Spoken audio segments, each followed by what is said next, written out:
Welcome guys, जेके loan job channel में आपका बहुत बहुत स्वागत है। सब्सक्राइब कीजिए जेके लोन जॉब चैनल को और पाइए रोजाना फिजिक्स, केमिस्ट्री, बायोलॉजी के multiple choice question, important question, बहुविकल्पी प्रश्न। पार्ट सेकंड है ये हमारा केमिस्ट्री का, रसायन विज्ञान का। केमिस्ट्री के क्वेश्चन हम कर रहे थे डिस्कस, तो चलिए शुरू करते पार्ट 2 का पहला क्वेश्चन। एक तत्व के परमाणु के बातम कक्ष में 7 इलेक्ट्रॉन उपस्थित है। यदि एक इलेक्ट्रॉन की आवश्यक संख्या स्वीकार करके उत्कृष्ट गैस विन्यास प्राप्त करता है, तब निर्मित होने वाले आयन पर क्या आवेश होगा? समझिए क्वेश्चन को क्या कह रहा है। एक तत्व के परमाणु के बातम कक्ष में 7 इलेक्ट्रॉन उपस्थित है। यदि एक इलेक्ट्रॉन की आवश्यक संख्या स्वीकार करके उत्कृष्ट गैस विन्यास प्राप्त करता है, तब निर्मित होने वाले आयन पर क्या आवेश होगा? ऑप्शन आपके सामने हाजिर है, -1, -2, प्लस का 1 या फिर प्लस का 2। बताइए। सो सिंपल, -1 इसका राइट ऑप्शन हो जाएगा। अगला क्वेश्चन दिया गया है कि CCl4 का घनत्व 1.5 ग्राम सीसी है, तो CCl4 का आयतन क्या होगा, जिसमें क्लोरीन के 2 × 10⁻25 परमाणु होते हैं? बताइए। 3407 या 851.75 या नेक्स्ट है आपका सीसी का मात्रक है 13,628 या फिर 860.8 सीसी। बताइए।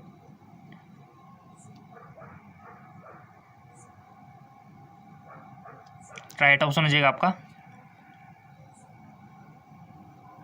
851.7.5। ठीक है, सीसी इसका राइट ऑप्शन हो जाएगा। चलो जाएंगे। देखो, कुछ क्वेश्चन हार्ड भी है, कुछ क्वेश्चन इजी भी है, कुछ क्वेश्चन मिडल यानी कि मध्यम टाइप के भी है। ठीक है, क्वेश्चन सारे आते हैं आपके। धूमकेतु की पूंछ किसके कारण दिखाई देती है? Tail of comet is visible due to coagulation यानी कि स्कंदन, टिंडन प्रभाव, या फिर पेप्टाइजेशन, या फिर ब्राउनी गति। धूमकेतु की पूंछ आकाश में आपने तो नहीं देखी होगी क्योंकि ये बहुत ही सालों बाद दिखाई देती है। तो ये किसके कारण दिखाई देती है? सिंपल, टिंडन प्रभाव के कारण। ठीक है, देखो कोई भी घटना किसी कारण से होती है प्रकृति में, ऐसा नहीं कि कुछ ऐसे हो रहा है। ठीक है, जैसे इंद्रधनुष बनता है वो भी किसी न किसी कारण से बनता है। परावर्तन, अपवर्तन सब कुछ आपने पढ़ा हुआ है, तो आप समझ गए होंगे। जैसे आपको ने देखा होगा बहुत सी बार, काफ़ी सारी घटनाएं, कोई भी वस्तु अगर पानी में पड़ी हुई तो मुड़ी हुई दिखाई देती है। अगर आपने चैप्टर पढ़ा होगा प्रकाश वाला तो सब पता है आपको गाइस, एजुकेटेड हो आप। देखो, 17 में कितने प्रोटॉन, इलेक्ट्रॉन और न्यूट्रॉन उपस्थित है? पूछ लेना, बहुत अच्छा क्वेश्चन।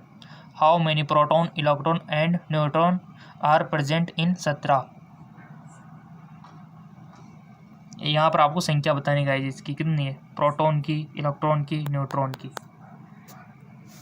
ऑप्शन आपके सामने चारों के चारों ऑप्शन हाजिर है, 17 17 20, 20 17 17 या फिर 17 20 17। ये आपके सामने हाजिर है, तो बताओ ईमानदारी से टिक लगाओ गाइस। टाइम बहुत कम है आपके पास, वो टाइम का मैनेजमेंट अच्छे से करना होता है एग्ज़ाम में, इंट्रेंस एग्ज़ाम। ठीक है, आप जो देने जा रहे हो, इंट्रेंस एग्जाम में क्वेश्चन बनता है आपके। इसका राइट ऑप्शन हो जाएगा आपका 17 17 20। ठीक है, चलो आगे। देखो गाइस, किसी भी क्वेश्चन में आपको शिकायत लगे, समझ में नहीं आ रहा हो तो कमेंट कर देना। ठीक है, और कुछ ज़्यादा ही क्लियर करवाना हो तो इंस्टाग्राम, फेसबुक पे आप क्वेश्चन पूछ सकते हो। लिंक हमने दिया हुआ है हमारे फेसबुक, इंस्टाग्राम का डिस्क्रिप्शन में।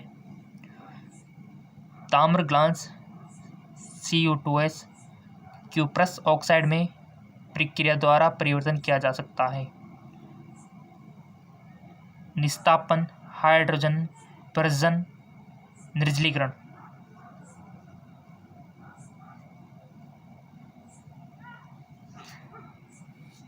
राइट ऑप्शन हो जाएगा आपका वर्जन। ठीक है, रोस्टिंग। चलो आगे। यदि पदार्थ के निर्माण के दौरान ऊर्जा दी जाती है या अवशोषित होती है तो वह होगा। If energy is given out of absorb during the preparation of a substance it will be. केवल एक मिश्रण, केवल एक यौगिक, केवल एक अणु, उपयोग सभी। राइट ऑप्शन इज उपयोग सभी, ऑल ऑफ द अबव। अगला क्वेश्चन, संक्रमण धातुओं की विशेषताओं में से कौन सी एक उच्च उत्प्रेरक गतिविधि से संबंधित है।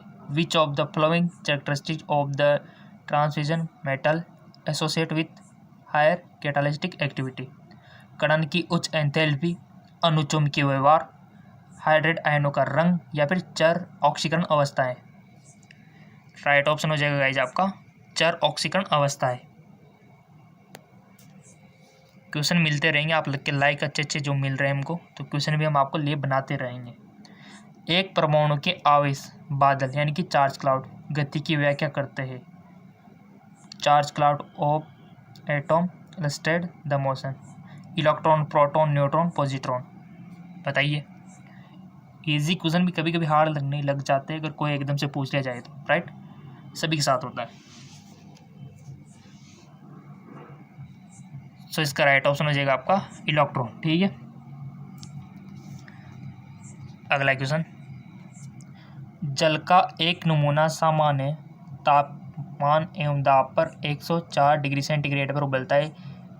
इसका हिमांक बिंदु होगा 0 डिग्री सेंटीग्रेड पर, 0 डिग्री से कम, 0 डिग्री से अधिक, या तो 0 डिग्री पर या फिर 0 डिग्री से अधिक। सो राइट ऑप्शन हो जाएगा आपका 0 डिग्री से कम। अगला क्वेश्चन, यदि 12 डिग्री सेंटीग्रेड तापमान और 78 सेंटीमीटर दाब पर Cl2 अणुओं का वर्ग माध्य मूल 316.52 मीटर पर सेकंड है तो समान परिस्थिति में इसका औसत वेग क्या होगा। ईमानदारी से आप रफ पेज का सहारा ले सकते हो, रफ पेज में थोड़ा पेन चलाना सीखो और फिर आप आंसर मैच करवा सकते हो। आपके सामने हाजिर है चारों के चारों ऑप्शन, तभी तो आपका माइंड एक्टिव होगा, कुछ फंक्शंस करने के लिए, कार्य करने के लिए प्रेरित होगा। आप सब साइंस के स्टूडेंट तो जानते हो, जब तक आप अपने माइंड को कमांड नहीं सौंपोगे वो कैसे काम करेगा। तो अपने माइंड को कमांड दो कि ये क्वेश्चन है भाई, आपको इसका आंसर बताना है, और रब पे आप करो उसको। जो भी आपका कंक्लूजन लिखन क्या है, जो भी आपका आंसर निकल के है यहाँ मैच कराओ। 291.7 या फिर 316.52 या फिर 343.4 या फिर 158.26, ठीक है, मीटर पर सेकंड। तो राइट ऑप्शन हो जाएगा इसका 291.7 मीटर पर सेकंड। इसका राइट ऑप्शन हो जाएगा। करके देखना है बट ईमानदारी से, अगर नहीं करोगे तो अपने आप को धोखा दे रहे हो आप। वैसे आप बहुत अच्छे स्टूडेंट हो, आप अवश्य करोगे इसको। जिंक के बारे में निम्नलिखित में से कौन, अभी आप क्या है वीडियो का या तो सो के देख रहे होंगे तो मूड कराओगे, चलो बाद में कर लेंगे, बाद में भी करके देखना, बट देखना ठीक है, क्योंकि आप वीडियो कोई तो बैठे बैठे देख रहा होगा, कोई लेटे लेटे देख रहा होगा, तो लेटे वाला का मन तो नहीं करेगा कि हम वीडियो को चलो रोक के बैठ के इसको करें ना। बाद में भी कर सकते हो, कोई दिक्कत वाली बात नहीं, वो आपके ऊपर डिपेंड करता है। अगर आप बैठ के देख रहे हो तो ईजिली कर लेना है, क्योंकि हमारे जो अधिकतर स्टूडेंट है वो नाइट में देखते हैं वीडियो, ठीक है। तो वो आप अपना देख लेना एनवायरनमेंट जो भी हो, बट अवश्य करना उसको। जिंक के बारे, कोई भी न्यूमेरिकल आता है तो कोशिश किया करो। जिंक के बारे में निम्नलिखित में से कौन सा वक्तव्य सही है। जिंक एल्यूमिनियम से अधिक अभिक्रियाशील है, जिंक एल्यूमिनियम से कम अभिक्रियाशील है, जिंक फेरस से कम अभिक्रियाशील है। ये क्वेश्चन काफ़ी सारे कंपटीशन एग्जाम है वहाँ पर पूछा जाता है।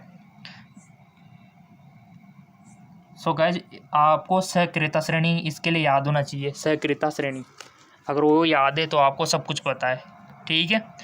सक्रियता श्रेणी, सो गाइज सक्रियता श्रेणी पता है तो आपको कोई भी क्वेश्चन दे दिया जाए आप इजीली कर लोगे, ठीक है। तो राइट ऑप्शन हो जाएगा आपका जिंक एल्यूमिनियम से कम अभिक्रियाशील होता है। क्या बात है, सही है।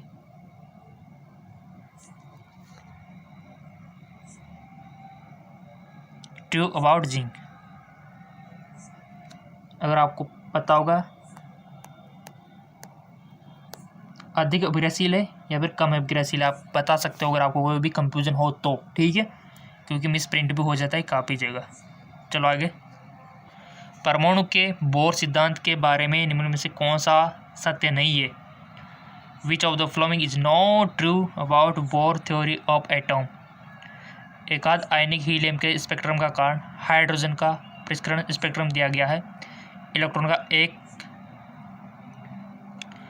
कक्षा से दूसरी कक्षा में कूदने की त्रिविम कल्पना या फिर अधिक जटिल परमाणु में ऊर्जा अवस्था का पूर्वानुमान लगाना। तो राइट ऑप्शन हो जाएगा इसका gave account of the spectrum of single ionization helium, ठीक है।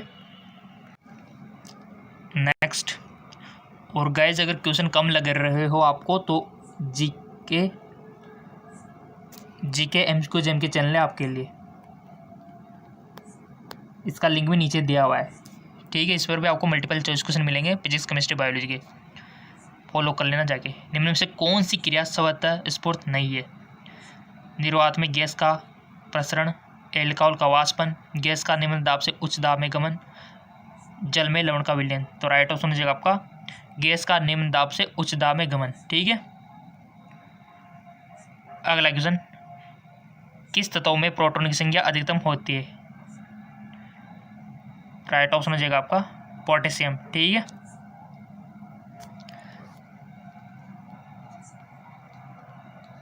बेरिलियम ऐसे यौगिक बनाता है जो काफ़ी हद तक सहसंयोजी होते हैं क्योंकि इसकी समन्वय संख्या 4 होती है।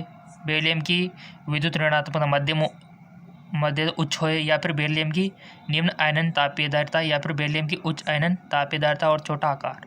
तो राइट ऑप्शन हो जाएगा इसका बेरिलियम की उच्च आयनन तापीयदार्यता और छोटा आकार, ठीक है। इसका राइट ऑप्शन हो जाएगा और लिंक नीचे डिस्क्रिप्शन में दिए हुए हैं।